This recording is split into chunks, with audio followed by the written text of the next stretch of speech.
Hello and welcome to Talking Aussie Books, a weekly podcast bringing readers and writers of Australian fiction together. I'm Claudine Tonellis. As an avid reader and passionate advocate for Australian fiction, I have made it my mission to spotlight local talent. So if you're looking for your next read or simply want to learn more about the Australian literary scene, this podcast is for you. Grab yourself a cuppa, sit back and relax. This episode is brought to you by Simon Schuster, Australia. Today, listeners, I have the pleasure of welcoming an exciting writer to the podcast. Now, I was tempted to say exciting new writer, but of course that's not quite true in this case. And let me tell you why. Matt Rogers is a million-copy best-selling writer who's written more than 36 thrillers. He wrote his first novel at the tender age of 16 and published his first at 18. This year, however, Matt makes his debut in the traditional publishing world with the first instalment of a new series featuring the absolute kick-ass ex-contract killer for the CIA, Logan Booth. A thrilling, fast-paced, high-stakes story with a plot twist that will make you gasp out loud. The Forsaken is due to be published by Simon & Schuster on the 2nd of July. And I'm delighted to have the chance to speak with Matt about this book and his journey to publishing success on the podcast today. Hi, Matt. Hi, Claudine. Thank you for having me. It's such a pleasure. Matt, your journey to this point has been far from usual. So I wondered if you could tell me about your decision to seek traditional publication after such success as an indie author. Yeah, it's a bit of an interesting trajectory because I've kind of sold all of these copies self-published, but I haven't had anything outside of that. So as in I've never, seen my book on a bookshelf, or I've never even actually interacted with readers, strangers who I don't know who have read my book face to face. I've never, had a launch event or anything like that. So it is actually a very big shift going from self-publishing to traditional publishing, even though I had, I guess, this self-publishing success. There were huge parts of the industry and of just, book selling in general that I'd never been a part of. So yeah, it's a whole new world. And so it does feel like my real debut in a way with this book, The Forsaken, even though, technically it's my 37th. So I guess I kind of wanted to drill down into that a little bit further. Was traditional publishing something that you always aspired to, or was it more about an opportunity that presented itself? The full story is pretty interesting. So I started reading when I was 4 and writing when I was 6. So clearly it's something that's kind of been inbuilt from the get-go. I never really had to motivate myself to start writing. I was doing it almost before I was even conscious of it. And so, yeah, as you said, wrote my first novel ever in general when I was, 15, 16. And that was like a young adult teen spy, kind of like the Alex Rider series along those lines, because that's, what I was obsessed with reading when I was a teenager. And so I actually had heard a story that the writer of Eragon, which is that dragon book by Christopher Paolini, he was 16 when he sold Eragon to a publisher. So even very early on, that was always kind of my North Star and my shining goal of, oh, let's get to that. And so yeah, this young adult book that I wrote called Slayers, I sent that around to every agent. I think pretty much every agent in Australia at the time. And I was a good writer for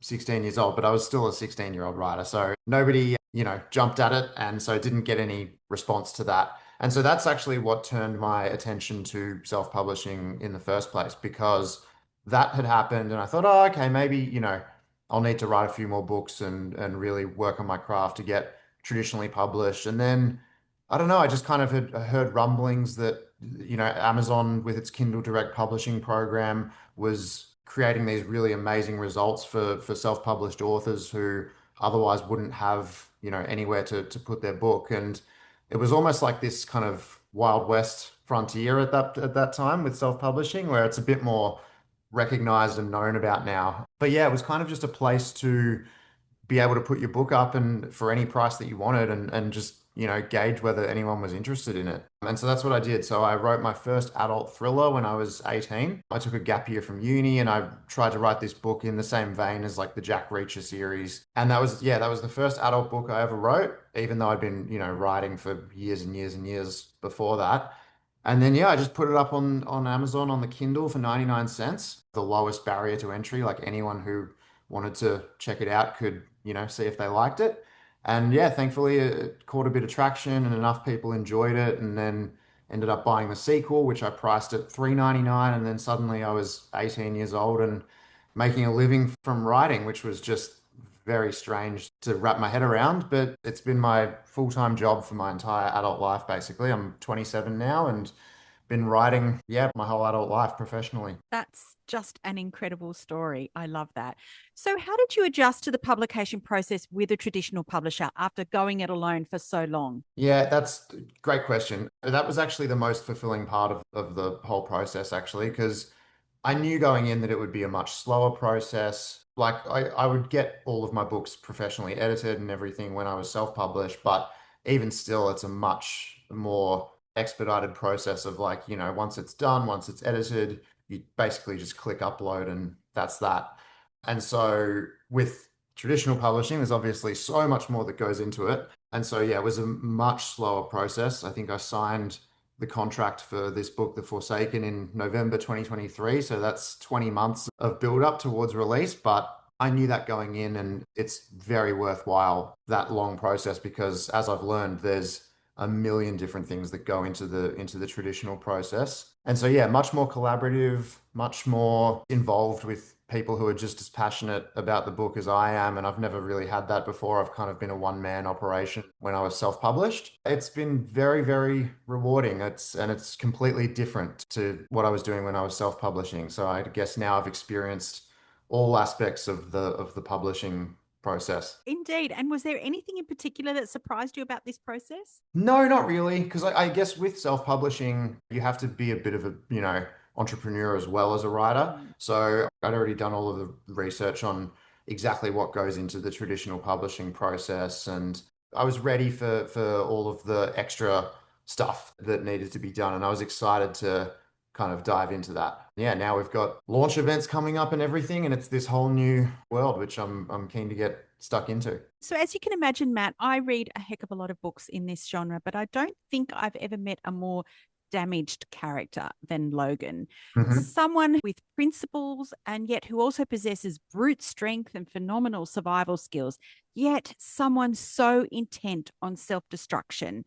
So, I wondered if you could tell me about how you came to be writing about Logan and what's his story. Yeah, so that was basically the first seed of the idea that became this book, which is that I wanted to kind of flip the genre on its head a little bit because we've seen, a million action thrillers, especially about, this rugged, hardened operative who's doing everything for Queen and country. I thought, oh, well, what if there was a character who doesn't believe in serving a country and doesn't believe in having to blindly follow the orders of whatever their nation or their country says that they need to do. If you're ordered to go and invade another country and you don't agree with that, you would be, thrown into military prison. So I wanted this character who was an individualist at heart, kind of like a sort of Batman vibe of, vigilante justice, which is that's this whole side of philosophy that I loved exploring through this book as well, because, what are the pros to that? What are the cons to that? Where is this Logan character, quite blind to things that he's missing and maybe ways that he could be doing things better. And so that all led to, all right, well, what if there was this character who was an individualist who believed in basically vigilante action? He spends 10 years being a hitman for this organization that he thinks are these rogue operatives who are kind of cleaning up after the US government. So the people that the government ignore, these vigilantes go in and take them out. And then at the end of his career, Logan learns that he was just being manipulated by the CIA the entire time, and he was just killing people for America, basically, his whole career, which, because of all the philosophical reasons I just listed, creates this horrible existential crisis where he basically thinks that everything that he did was purposeless and that, the book opens with him broken and contemplating, taking his own life. I wanted that to be the first chapter. The book, it takes place over the course of only about 48 hours, and I wanted to start from the most broken place that a sort of an individual can be in with Logan, and then also with the other protagonist, Alice. And I wanted these two to be sort of broken in their own ways. Alice is a young woman who's living on the streets of Brooklyn, and she gets wrapped up in this murder plot alongside Logan because she's a witness to the crime. And so, yeah, Logan and Alice come together, and it's not a romance. I didn't want it to be like a sort of Yeah. damsel in distress. I feel like that's overdone as well. I just wanted it to be two humans who are completely broken in their own separate ways, who are sort of fighting to claw their way back to the people they used to be. That's the core of the book. Yeah, indeed. As you say, we meet Logan when he's fairly broken, but soon something changes for him. He goes from being someone who's, as you say, contemplating ending his life to someone with a very different purpose, doesn't he? He does, he does. So the book opens and Logan's living in New York, in Brooklyn, in one of the worst parts of New York,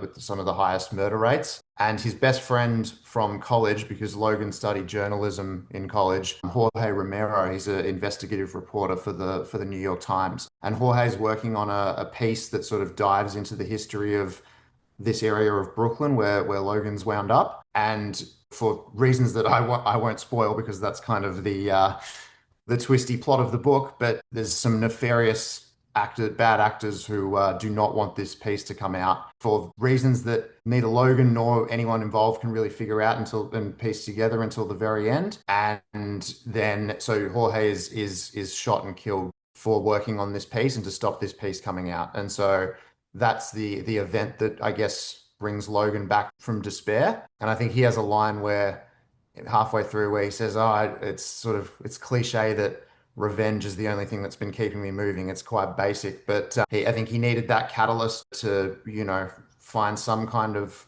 motivation, even if that's just through revenge over who killed his friend. And then along the way, he and Alice can both overcome, I guess, their demons, and along the way, they can unpack a lot of how they got to the place that they started the book in. And then by the end, we can see this really incredible character growth. I described Logan a little bit earlier, and I wondered if you imagined someone in particular when you were writing Logan. Well, so I actually wrote him specifically to resemble Chris Hemsworth. I just always envisioned that. So I write very cinematically, and I guess what I'm writing, I always picture as like a sort of movie unspooling in my head. And so that also comes with like I have cinematic influences on whatever I'm writing. So not sure if you've seen the movie Prisoners with Hugh Jackman, where his daughter is kidnapped. Came out about 10 years ago. But that is this like incredibly dark, gritty thriller it was just way more intense than anything I'd seen by that point. I think I was only 14 when I saw that and surprised my parents actually let me watch it. But yeah, I remember thinking, oh, I didn't know you could get that dark and intense with, a commercial property. That is the vibe that I was going for with The Forsaken. And then, yeah, I've always pictured Chris Hemsworth as Logan, Kaylee Spaney as Alice. She played Priscilla in the Priscilla film and recently, Mm. and she's been in Alien Romulus and a few other movies. But yeah, I always saw her as Alice. And then the villain, Daniel Dartvian, who's an incredibly odd character, but I loved diving into him. I always pictured him as Kieran Culkin. I'm not sure if you know Yes, Kieran yes. Culkin, but from Succession, and he's Macaulay Culkin's brother. Yeah, that's my dream casting. Now, as you mentioned, Matt, the book is set in the US in New York. And as you say, Logan thinks he's been working to right the wrongs for a band of vigilantes. Instead, he's been working for the CIA, committing horrendous crimes to further the government's not so altruistic interests. Now, you could have written this novel some time ago, and yet I got the sense while I was reading it and the central motivation for the events of the novel kind of come down to this pursuit of money and power. And much of that Hmm. kind of echoes what's happening around the world today. Billionaires Yep. using politicians and bureaucracy to further their own ends, stoking hate and violence to justify their end goals. And I feel like you could have written that today. Well, yeah, it's interesting how that, the Eric Adams, the current mayor of New York City, he just had all of this corruption stuff come out over the last couple of years and investigations into his administration. I wrote this book way before any of that even came out. And so sometimes I check the news and I'm like, oh, how did I call that? Really, at the core of that, as you said, like money and greed and power influencing politics and bribery and campaign contributions. I mean, but that's just a tale as old as time, you know. These things have been happening for as long as, politics has been around. And so I did want it to be not specifically attacking like certain specific people, but telling this kind of universal tale of, absolute power corrupts absolutely. And just putting, I guess, more of an intense spin on it. And that's what I was doing with this Daniel Dartvian character, who's this corrupt real estate billionaire. And a lot of early readers have said, "Oh, I've never really seen a villain done like that," because he basically spends the entire book just steadily having a nervous breakdown. And, I've had a couple of people say, "Oh, he's not this sort of big, bad, terrifying villain. He's that when we spend this time with him in these chapters, he's actually just like terrified of the world and scared of himself and running around and doing these atrocious things just because if he slowed down, he would implode." So I think Daniel's definitely a sort of commentary on like unchecked capitalism and how, we're just a lot of young men especially have fed this messaging of you got to achieve more, you got to do more, you've got to, that's what I wanted Daniel's character specifically to explore because just he's miserable and his life is hell and he doesn't even know why he's doing any of this and he just can't stop doing it because I think yeah he has this burning need to acquire more and more and he doesn't enjoy any of it, he doesn't even want it. And I think yeah, New York is especially is a great arena for that because we see the ambition of New York and then we see the excess and the greed of the Wall Street scandals, and it's a good arena to explore these themes in. Yeah, indeed. And I guess I did kind of wonder, do you think that you could have written the same story but not in the US and it would have had the same effect? Probably could have. All 36 of my Mm. self-published books, then they're all American characters. And I've actually looked back and been like, I wonder why I've never strayed away from that. But I think it's more just the first kind of adult thriller books that I got into when I was a teenager. It was all American settings. So it was the Jack Reacher series, which I guess are more straightforward vigilante justice Yeah. thrillers. And those are all American books. And then by a British writer, actually, interestingly, Lee Child. So I think there's a thing of like Australian and British writers maybe love diving into the arena of America. But then, yeah, that led me to Don Winslow, who is my favorite crime writer ever. He's an American writer as well, and he tackles a lot more sort of morally complex stories and plot lines. And he used to be, I think, a private investigator. And he's best known for his Cartel trilogy, which is on kind of the war on drugs in Mexico and the futility of that and how that hasn't really led to anything except more pain and suffering. When I first discovered Don's work, I've never read anything better than those books. And yeah, I guess that was just always my it's what I grew up reading in this American setting. And I think it does lend itself very well to, storytelling, and America is larger than life in a sense, for better or worse. Yeah, as I said, just a great arena to explore. So with New York, it was as the setting, it was definitely probably more heightened and more dramatic, but I am a storyteller at heart, so I love some drama. Kind of want to talk about the action scenes in this novel, of which there are many. Yeah. Logan is Yeah. fighting for his own survival and is up against some incredibly frightening characters. And he suffers so many injuries, but he also manages to hmm maintain enough awareness of his skill and kind of goes into autopilot mode to carry out these executions, for want of a better phrase. So I guess I wanted to ask you, Matt, how did you get into Logan's head for these tense and incredibly fast paced scenes? Without sounding arrogant or anything, I guess that's where I've always excelled with my self-published thrillers is, Mm. well, at least that's what, the reviews point out that my sort of hand-to-hand combat scenes have always been my bread and butter. And I think that's from, I've been very interested in like mixed martial arts for my whole life, basically. I have a lot of technical knowledge about these fight scenes and the way that, human bodies would react because there's a lot of things that most fight scenes that are written or shown in Hollywood, like they get a lot of stuff wrong, and I kind of point that out in places of The Forsaken, like it wouldn't happen like you're used to seeing. It would actually happen like this. But yeah, that's I don't know where that stems from. I loved like wrestling growing up, like fake, WWE, and I had these little action figures that I would clash back and forth with when I was a kid. I've loved great action movies my whole life, whether that's Mad Max Fury Road or the John Wick movies, especially. I think that action can be an art form in itself when it's done with that level of care and attention to detail.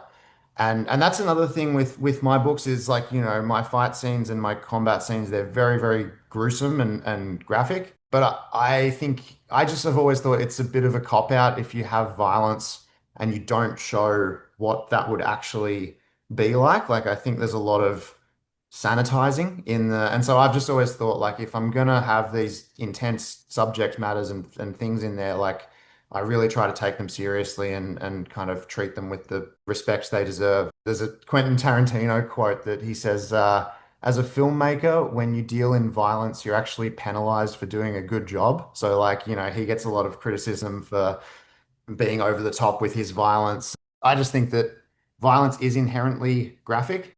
I'm of the mind that if I'm going to have some action in there, I'd better go all the way with it. That attention to detail is what makes these scenes so authentic, and that authenticity really jumps off the page in this book. I have a husband and two adult sons, and they love the John Wicks movies, and they love the Yeah. Quentin Tarantino things. And if they're watching that, I'll be like, oh yeah, no, I don't want to watch that. But it's something different about reading it and just absorbing that detail in a different way. That's why I love books as well, because it's like, because I've heard that a fair bit actually, especially with this book, The Forsaken. Like a few Yeah. people have said, oh, I turn my eyes away from, a really graphic movie, but something about reading it, I don't know, we all imagine it differently. Yes. It sort of stokes this creative thing within us of, and we can choose how little or how much to imagine. So I feel like you can kind of, if you're getting a bit squeamish, you can just skip over a bit and go, oh no, I don't want to think about that too much. Whereas in a movie, you're seeing it right there.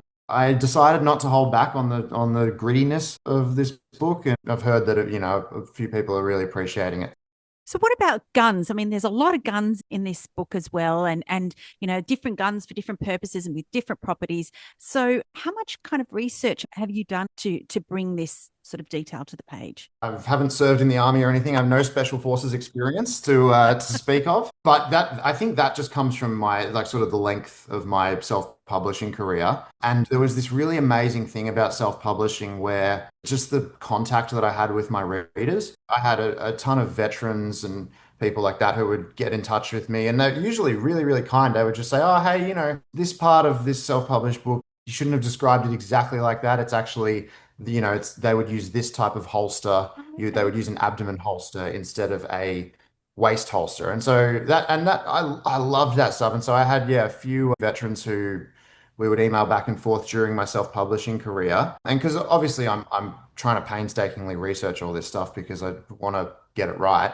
But at the same time, there were little slip-ups along the way. It was, really, really fulfilling to hear from people who were like, I've, absolutely love your book. Just this little bit, you should actually describe it like this. And then as soon as that happens, I note that for the future. And Yeah. so I think over time, I've just sort of washed out any kind of errors that I would make or wrong words, like tiny little wrong words that I would use. And yeah, just over time, I guess I've built up this knowledge of how to describe those things without me having actually been a contract killer, which I'm sure you'll love to hear.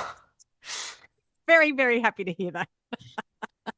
Okay, so look, when I was reading this book, I did wonder if you, as you were writing it, ever think that you were testing Logan too much, that you might just kind of tip him over the edge. Was that a concern for No. you at any point? Well, yeah, kind of. I mean, I wanted to, with Alice as well. I actually think Alice goes through more in this book than Logan does because there's this extra element of, Alice grappling with addiction. And I don't really shy away from describing the horrors of that and how awful that is for people. The whole point of this book was to basically push the two protagonists as far as you can basically push someone. I've always loved reading those types of books where it's almost like by the amount that you push your protagonists and your heroes, there is this inspirational element to like seeing what people can actually persevere through and seeing what Logan and Alice especially, seeing what people can the burden they can bear and their willingness to move forward anyway and to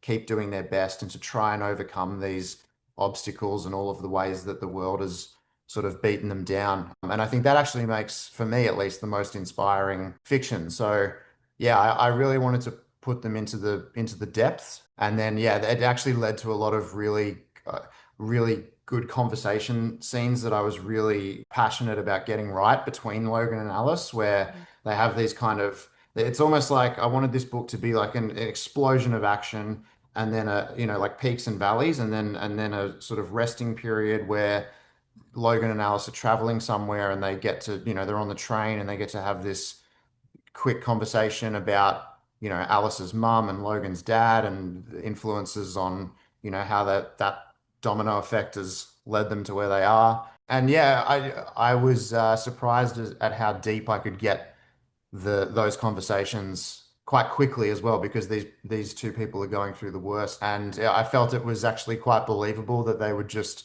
open up to each other straight away, because it's like, oh well, why would I hold anything back? I want to talk to someone about this. And so yeah, it's a very like yin and yang book, where it's these explosive action scenes, and then I try to, get some pretty powerful character development in there, and then straight back into the action. So yeah.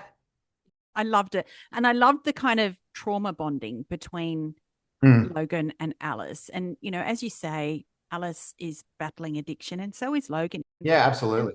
it makes us as readers get some insight into how vulnerable addiction can make someone, the kind of power that addiction holds over someone. You've done this exceptionally well.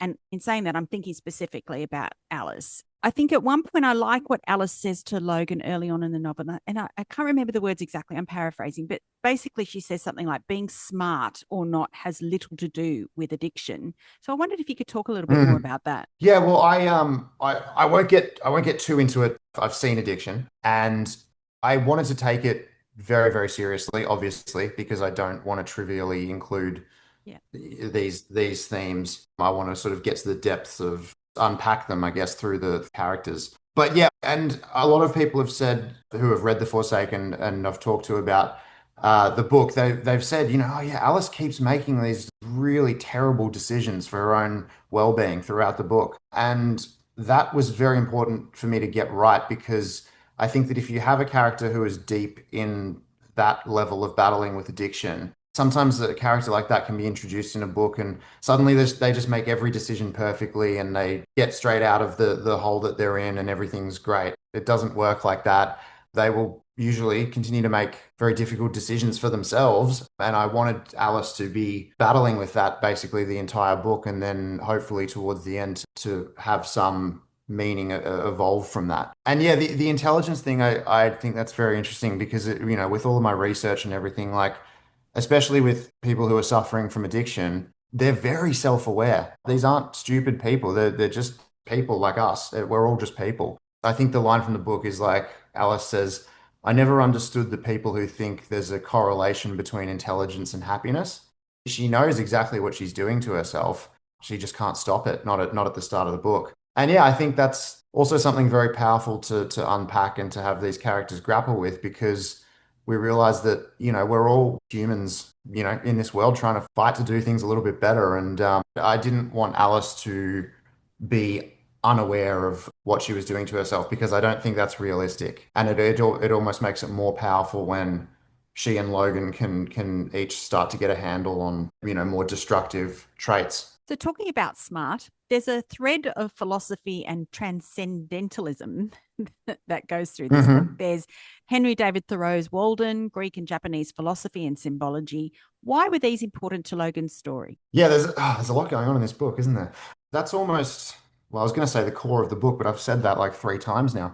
There's a few different cores to this book, I guess. But yeah, the philosophy, that's something that I've always been fascinated by. I studied philosophy in high school, and just ever since then, with my self-publishing work, I slowly started integrating more and more philosophy into my books as they went along. So they started out as these kind of basic vigilante justice thrillers, I guess, where it's just, good guy beats bad guy. And then, as my writing evolves and as I get better as an author and more aware, yeah, I started including these philosophical elements.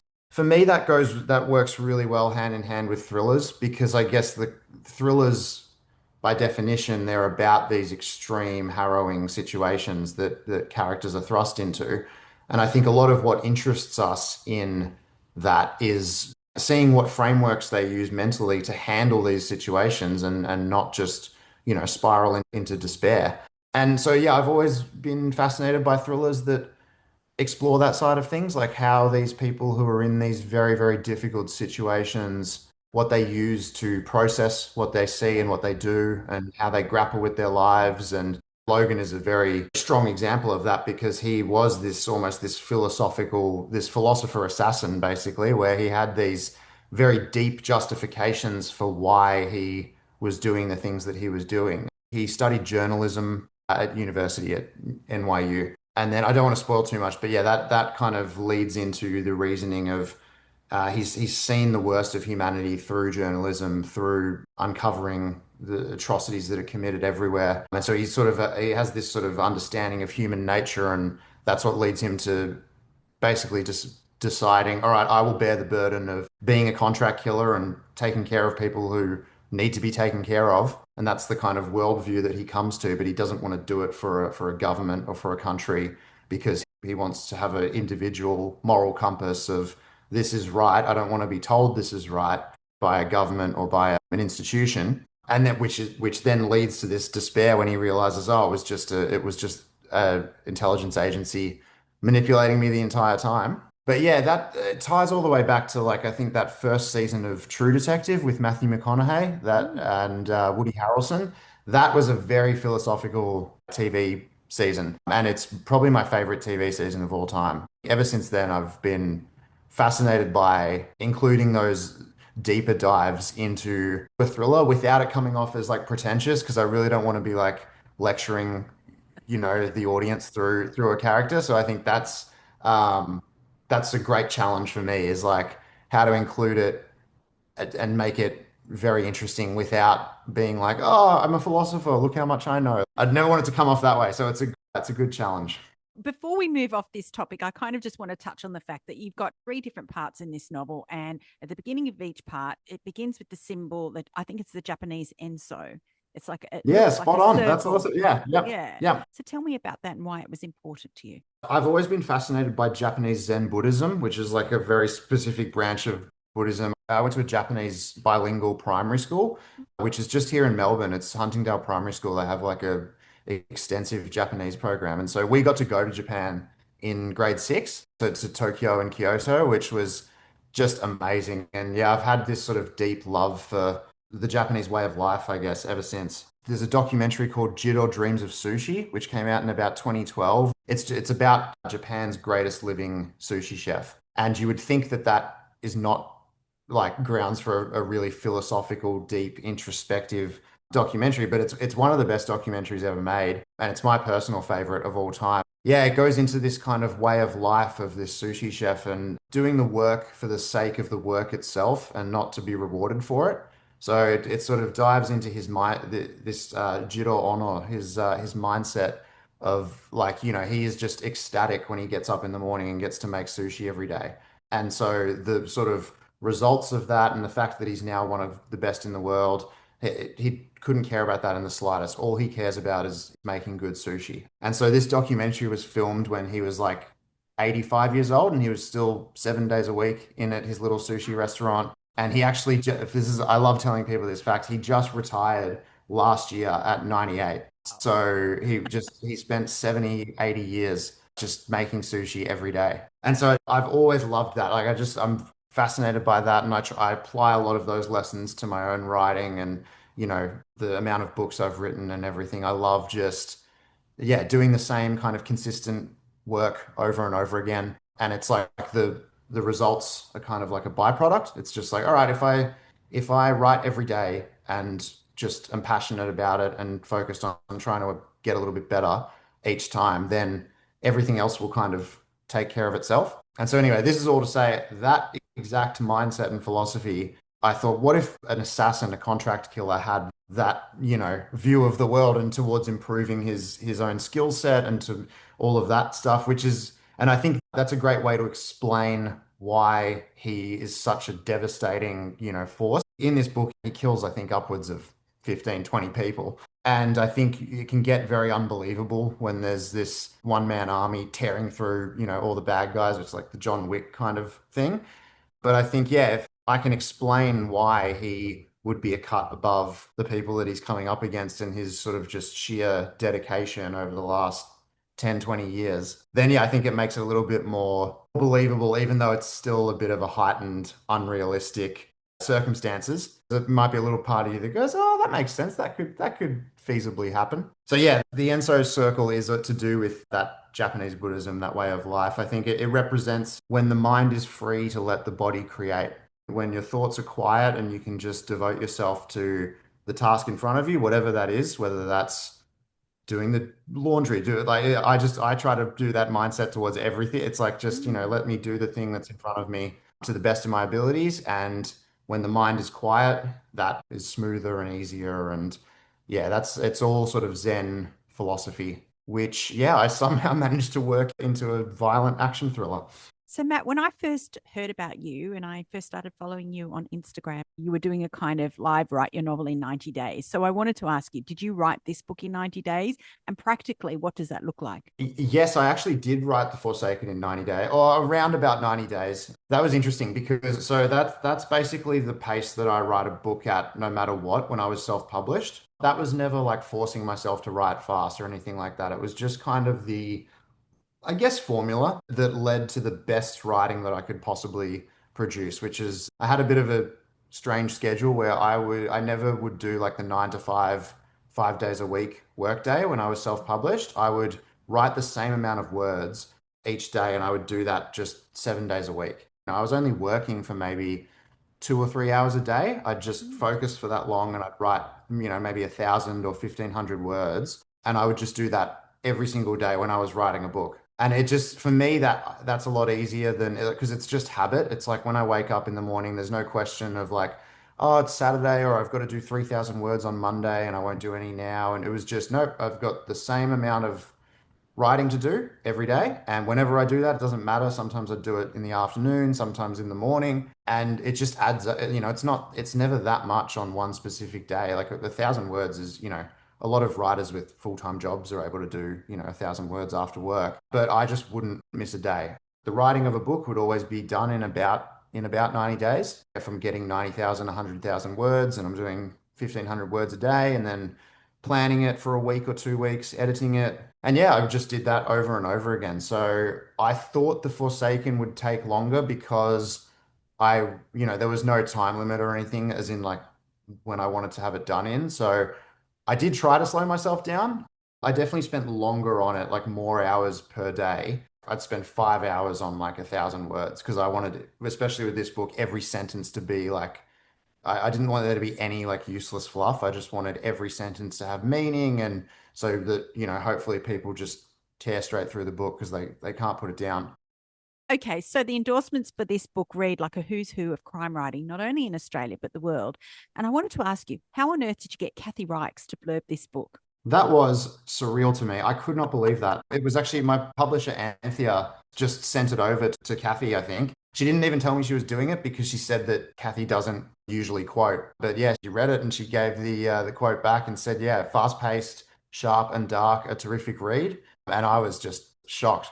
I remember watching Bones when I was like on Foxtel when I was like 12 or 13. That's the surreal part of the traditional publishing side of things is that even though I was successful self-publishing, it's almost like you exist in this other world, like it's kind of outside of the traditional structure. Now it's like people who have known about and looked up to for 10, 15 years longer know about the book and have read it. It's pretty surreal. And Kyle Mills was another one who I couldn't believe. He's an American author. He's written 9 books in the Mitch Rapp series, which is by Vince Flynn. Vince Flynn tragically passed away, I think, at about the age of 50, and Kyle Mills took over the series and, wrote 9 number 1 New York Times bestsellers in the Mitch Rapp series. There's been a movie based on those books, and they're one of the most well-known vigilante justice series. Kyle said Logan Booth is a character who is impossible to look away from and difficult to forget. That was one of the highlights of my whole career. Matt, I wanted to ask you, do you think you'll continue to indie publish or are you now on the traditional pathway only? I think I'm all the way over. Yeah, I always envisioned it. I don't think I answered this before you asked a question about moving over, but yeah, I think I always envisioned going over to traditional publishing at some point and staying there. So I read I Am Pilgrim when I was, can't remember when it came out. I would have been, I think, in year 12. And so Terry Hayes is an Australian author, so he was one of the screenwriters on the Mad Max movies. And he wrote this 800-page thriller called I Am Pilgrim. I think a lot of people have probably read it. And it just became this like word of mouth smash hit. I guess there was this traditional publisher behind it who was able to, as more and more people caught wind of it, just it spread and spread and spread. And so I'd always had this sort of vision, or like it was my inspiration to, like, whichever book of mine that was first traditionally published, I wanted to sort of wait for it to be one where I was like, all right, I think this is the best thing I've written. I'd love to kind of get a powerhouse behind it, have it Promote it. accessible everywhere. You can walk Mm. into any bookstore in Australia and, oh, I've heard of The Forsaken. I might pick this up. And so yeah, that has just been like such a rewarding part of the process. The amount that Simon and Schuster have backed this book and put their weight behind it, I'm just, yeah, very, very grateful for that. I've loved this whole process. So I think this is the way to sort of get my writing into as many readers' hands as possible. So I understand that you have written a prequel for The Forsaken. And as I mentioned at the beginning of this interview, that this is going to be the first in a series of books featuring Logan Booth. So when can mhm. we expect the next installment? I think a year from now, although that may change. I'm not sure. I don't want to lock anything in case I'm wrong. That's not up to me anymore, actually, that's another great part of the whole process is like when you're the self-publisher, you're responsible for everything, the cover, the blurb, the marketing. And so that's been a bit of an adjustment as well. Like now I'm just getting into the mindset of like, oh no, I'm just the writer now. I can focus on the thing that I love the most. That series on my Instagram, of those Instagram reels of writing a book, that was me showing myself writing the sequel to The Forsaken. So that's done. I can't wait for people to read that one. There'll be a third book as well. And then maybe four, five, six, depending on how these do. Now, Matt, I normally ask authors who are guests on this podcast if they would be kind enough to offer some tips for any writers out there either looking to get published or to write their or finish their manuscript. Do you have anything in mind? Yeah, I do actually. It's quite, I guess, simple advice, but I feel like that's often the most powerful because we just need the reminder. At least I do. Just the Stephen King quote where he says, "If you want to be a writer, you must do two things above all others: read a lot and write a lot." I have that like written on my desktop, especially in today's day and age where there's 17,000 articles on, tips for writing a great novel, and we can very easily get stuck in like analysis paralysis where we think we just need that extra little bit of information and then we can start our book, and then we can get dive back into our book. There's definitely some merit to the advice of like, put your manuscript away in a drawer for a while and then come back to it, that kind of thing. But I think it's very easy to get stuck in looking for that next tip or that oh, if only I had a little bit more information, then I could return to my manuscript. And I think what's helped me the most is just keeping that quote in the top of my head and just thinking the more that I write and the more that I read, the better I will get at writing. Like it's that from the get-go with my career, my kind of mindset was like, if I'm doing a book every 3 or 4 months, there's very little chance that I won't get better as I go along. Put effort into anything, you slowly get better at it. Basically, my advice would just boil down to just do it as much as possible. Just and because we can get stuck in thinking, oh, we can't write more than 1,000 words a day, or the words won't be very good, and I think just try to dispel as much of that sentiment as you can, and just get the document up in front of you, get some sentences down, and I think the more that you practice doing that, and the more that you do that, it kind of like removes the mystique of writing. Like it doesn't feel like this huge daunting thing anymore. It's something that's very practical and that you can just sit down and go, oh, I've done this before. I know how to just start writing a sentence. So practice as much as possible.